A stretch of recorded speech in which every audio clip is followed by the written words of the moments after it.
Hello दोस्तों, आप सभी का स्वागत है मेरे सोलो फॉर स्टडी चैनल पर। तो हम पढ़ रहे हैं अपने हैंड रिटन शॉर्ट नोट्स।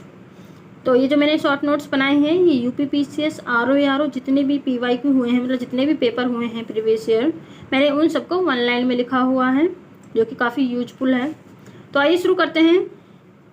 वर्णांधता में रेड और ग्रीन में अंतर नहीं कर पाता, मतलब जो वर्णांधता में व्यक्ति होता है ना, वो रेड और ग्रीन में अंतर नहीं कर पाता, मतलब उसको लाल और जो हरा रहता है उसको पहचानने में डिफरेंस नहीं कर पाता है वो, मतलब पहचान नहीं पाता है। जीवाणु तथा नीलहरित शैवाल, इनमें प्रोकैरियोटिक कोशिका पाई जाती है। एक तरफ आविष्कार है, दूसरी तरफ खोज करता है। पेनिसिलिन, इसकी खोज की है अलेक्जेंडर फ्लेमिंग द्वारा। रक्त परिसंचरण तंत्र विलियम हार्वे द्वारा। और टीबी का जीवाणु जो है ये रॉबर्ट कॉच द्वारा इसकी स्थापना मतलब खोज की गई है। पित्त का निर्माण यकृत में होता है, लेकिन पित्त का जो संचय होता है वो पित्ताशय में होता है। पेस मेकर जो है ये हृदय से संबंधित है। और ये कुछ रोग है, मतलब किससे कौन सा अंग हमारा प्रभावित होता है, जैसे कि फाइलेरिया जो है ये प्रोटोजोआ से होता है, इससे लसिका पर्व प्रभावित होता है। ल्यूकीमिया से अस्थिमज्जा प्रभावित होता है। और मलेरिया से हमारा जो है रक्त कोशिकाएं प्रभावित होती हैं। स्टेटिन, जिसका प्रयोग रक्त में कोलेस्ट्रॉल स्तर कम करने हेतु होता है, और ये मतलब किससे उत्पन्न किया जाता है, ये खमीर से उत्पन्न किया जाता है स्टेटिन। प्रतिरक्षी प्रोटीन जो कोशिकाओं की विषाणु संक्रमण से रक्षा करता है, तो वो है इंटरफेरॉन। सुअरों को मानव रिहायशी क्षेत्र से दूर रखना जापानी इंसेफ्लाइटिस के उन्मूलन में सहायक है। चुनाव आयोग आर्टिकल 324 और 329 में है, मतलब 324 से 329 में है। अब आप कहोगे कि इसमें साइंस भी है, इसमें पॉलिटी भी है, इसमें तो मैं आगे जाके हिस्ट्री भी मिलेगा। एक्चुअली मेरे पीवाई क्यों हैं, तो मैंने उनको जो जैसे मुझे मिलते गए मैंने उसी तरीके से इनको लिख लिया। चुनाव आयोग जो है आर्टिकल 324 से 329 में है। इसमें जो मुख्य निर्वाचन आयुक्त होते हैं और 2 अन्य निर्वाचन आयुक्त होते हैं, मतलब इसमें 3 लोग होते हैं, एक मुख्य निर्वाचन आयुक्त और 2 अन्य निर्वाचन आयुक्त हैं। इनका कार्यकाल 6 वर्ष या 65 वर्ष की आयु होता है। अब यहाँ से इसमें हिस्ट्री है। अगस्त घोषणा, ये मॉन्टेगू में, मतलब अगस्त घोषणा शुरू हुई थी मॉन्टेगू द्वारा, तो ये 20 अगस्त 1917 में। अगस्त प्रस्ताव आया लॉर्ड लिनलिथगो द्वारा 8 अगस्त 1940 में। अगस्त संकल्प आया गांधी जी द्वारा 8 अगस्त 1942 को। प्रत्यक्ष कार्यवाही दिवस, तो ये जिन्ना द्वारा 16 अगस्त 1946 में। मुक्ति दिवस 1939 में मुस्लिम लीग ने, मतलब मुक्ति दिवस मुस्लिम लीग ने किया था। वल्लभ भाई पटेल जो है ये ऑपरेशन पोलो 1948 उससे संबंधित है। मुस्लिम लीग द्वारा सीधी कार्रवाई दिवस, तो ये 16 अगस्त 1946 को। सीधी कार्रवाई मतलब यही है, यहाँ पे जो ये था प्रत्यक्ष कार्रवाई दिवस जो है, मतलब प्रत्यक्ष कार्रवाई जो हुई 16 अगस्त 1946, तो इसने यहाँ इसको दूसरी तरीके से पूछा हुआ है, जैसे कि मुस्लिम लीग द्वारा सीधी कार्रवाई दिवस कब मनाया गया था, 16 अगस्त 1946। जिन्ना द्वारा शिमला कॉन्फ्रेंस का विध्वंस कब हुआ, तो 14 जुलाई 1945 को हुआ। अब यूपी के 7 जिले हैं, ये नेपाल के साथ सीमा साझा करते हैं, तो हमें इनका क्रम बताना है। तो मैंने ये ऊपर ट्रिक से लिखा हुआ है कि क्रम पश्चिम से पूर्व की ओर, तो पश्चिम से पूर्व की ओर जैसे पीली खीर, बहरा सिरा, बलम सिद्धार्थ महाराज, तो ये महाराज मतलब महाराजगंज। तो हम इसमें देख लेते हैं, जैसे कि बलरामपुर, श्रावस्ती, लखीमपुर खीरी, बहराइच, पीलीभीत, सिद्धार्थनगर और महाराजगंज, ये सब जो है नेपाल के साथ सीमा साझा करते हैं यूपी के जिले। यूपी की लंबाई कितनी है, तो यूपी की जो लंबाई है वो पूर्व से पश्चिम में 650 किलोमीटर है। उत्तर से दक्षिण में जो चौड़ाई है वो 240 किलोमीटर है। यूपी का कुल क्षेत्रफल देखा जाए तो 240,928 वर्ग किलोमीटर है। संपूर्ण भारत के क्षेत्रफल का 7.33% है। यहाँ यूपी है, तो यूपी के हमने आसपास देखा हुआ है कि कौन कौन से जो राज्य यूपी से लगे हुए हैं। तो उत्तर में जो है यूके, हिमाचल प्रदेश, इधर देखें तो हरियाणा, राजस्थान, एमपी, छत्तीसगढ़, बिहार और झारखंड लगे हुए हैं। बुंदेलखंड आर्थिक क्षेत्र में जनपदों की संख्या कितनी है, 7 है। बुंदेलखंड का विस्तार जो है ये यूपी और एमपी में है। बुंदेलखंड को चैजाक भुक्ति के नाम से भी जानते हैं। रेलवे आयोग ये 1901 में आया टॉमस रॉबर्टसन द्वारा। अकाल आयोग 1899 में आया एंथनी मैकडोनल्ड द्वारा। सिंचाई आयोग 1901 में आया कॉलिन स्कॉट मॉनक्रिफ द्वारा। और पुलिस सुधार आयोग 1902 में आया एंड्रू फ्रेजर द्वारा। एक तरफ उद्योग है, दूसरी तरफ स्थान है।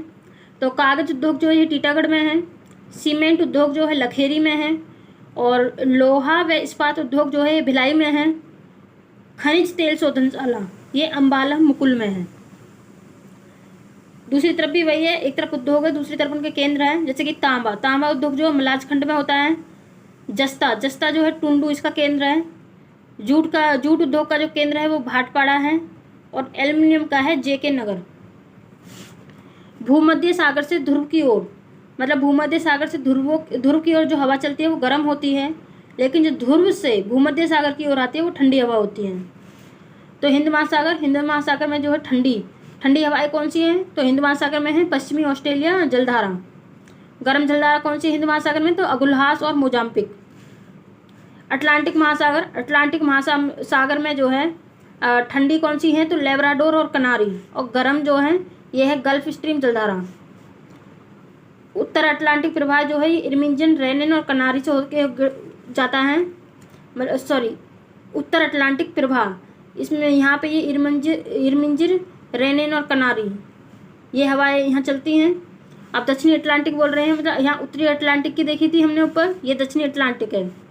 तो दक्षिणी अटलांटिक में जो ठंडी हवाएं हैं वो है फॉकलैंड और बेंगोला। और गर्म कौन सी है? तो ब्राज़ील। प्रशांत महासागर में, मतलब उत्तरी प्रशांत महासागर में देखें तो गर्म कौन सी है? क्यूरिसियो। और ठंडी कौन सी है? तो ओयासियो, क्यूराइल और कैलिफोर्निया। ये सब जो हैं उत्तरी प्रशांत महासागर की ठंडी हवाएं हैं। अब दक्षिणी प्रशांत महासागर, तो इसमें गर्म हवा जो है पूर्वी ऑस्ट्रेलिया है, और ठंडी हवा जो है ये पेरू, इसको हमबोल्ट की धारा भी कहते हैं। तो ये ठंडी हवा है।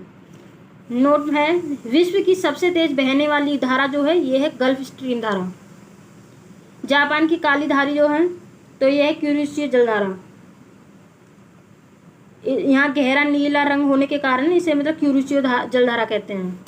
सारगेसो सागर की ओर, मतलब सारगेसो सागर के चारों ओर समुद्री जलधारा प्रवाहित होती है।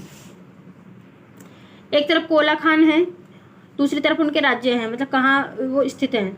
जैसे कि आदिलाबाद ये तेलंगाना में है, रणजीत घाटी ये सिक्किम में है, वरोरा जो है ये महाराष्ट्र में है, कोयला खान है ये सब। ललमटिया जो है झारखंड में है, और झिलमिली ये छत्तीसगढ़ में है। नामचिक अरुणाचल प्रदेश, और गिरडीह जो है झारखंड में है। विश्रामपुर छत्तीसगढ़ में, और जयंती जो है ये भी झारखंड में है। लिग्नाइट कोयले का जो सबसे बड़ा क्षेत्र है वो है नवेली, ये तमिलनाडु में है। भारत में सर्वाधिक कोयला भंडार, तो कहाँ पे है सर्वाधिक कोयला भंडार? ये है झारखंड में। लेकिन भारत में सर्वाधिक कोयले का उत्पादन कहाँ होता है? तो छत्तीसगढ़, उड़ीसा, एमपी और झारखंड में होता है। कोयले का सर्वाधिक उपयोग किस में किया जाता है? तो ऊर्जा उत्पादन में किया जाता है। सर्वाधिक मोटा कोयला क्षेत्र, तो यह है रानीगंज कोयला क्षेत्र। भारत में वाणिज्यिक ऊर्जा का प्रधान स्रोत क्या है? तो यह है कोयला। एक तरफ लोहयस्क क्षेत्र है, दूसरी तरफ उनके राज्य हैं। डल्ली राजहरा ये छत्तीसगढ़ में है, बादाम पहाड़ उड़ीसा में है, कुदेरमुख जो है ये कर्नाटक में है, और नोआमुंडी ये झारखंड में है। मयूरगंज उड़ीसा में है। एक तरफ तांबा के क्षेत्र हैं, दूसरी तरफ उनके राज्य हैं। चंद्रपुर ये महाराष्ट्र में है, हासन जो है ये कर्नाटक में है, और खम्माम ये तेलंगाना में है। उड़ीसा का जो कालाहांडी है तथा कोरापुट जिला ये बॉक्साइट के प्रमुख उत्पादक क्षेत्र हैं। ये पूछे हुए क्वेश्चन है। सिक्किम में जो रंगपो खान है वो तांबे के लिए प्रसिद्ध है। पूछ सकता है कि सिक्किम में जो रंगपो खान है वो किसके लिए प्रसिद्ध है? तो तांबा के लिए प्रसिद्ध है। लोहरदगा ये बॉक्साइट के लिए प्रसिद्ध है। अंकलेश्वर ये खनिज तेल के लिए प्रसिद्ध है। लूनेज ये गुजरात में पड़ता है, ये भी खनिज तेल के लिए प्रसिद्ध है। सर्वोत्तम किस्म का संगमरमर मकराना कहाँ पाया, मतलब मकराना में पाया जाता है। क्या सर्वोत्तम किसका? संगमरमर जो है तो वो मकराना में पाया जाता है। नेल्लौर जो है ये आंध्र प्रदेश में है, ये अभ्रक के लिए प्रसिद्ध है। अभ्रक को माइक कहते हैं, माइका। आलियाबेट तेल क्षेत्र जो है ये गुजरात में है, खंबात की खाड़ी में। यूरेनियम केंद्र है, दूसरी तरफ उनके राज्य हैं, कहाँ उनकी स्थिति है। तो यूरेनियम केंद्र है दोमाईसाल, ये है मेघालय में पड़ता है। लंबापुर जो है तेलंगाना आंध्र प्रदेश में है। रोहेल जो है यूरेनियम केंद्र है, ये राजस्थान में है। और गोगी जो है ये कर्नाटक में है।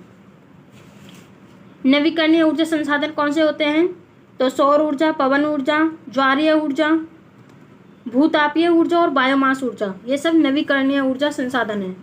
अनवीनीकृत संसाधन कौन से होते हैं? तो ये है कोयला, पेट्रोलियम और प्राकृतिक गैस।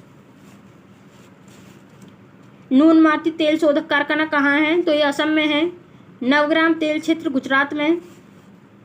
कोचीन, चेन्नई व विशाखापट्टनम, ये सब तेल शोधक बंदरगाह हैं। मनाली, ये तेल शोधन के लिए प्रसिद्ध है, तमिलनाडु में पड़ता है। नेक्स्ट हम अगली वीडियो में करेंगे। Thank you for watching this video.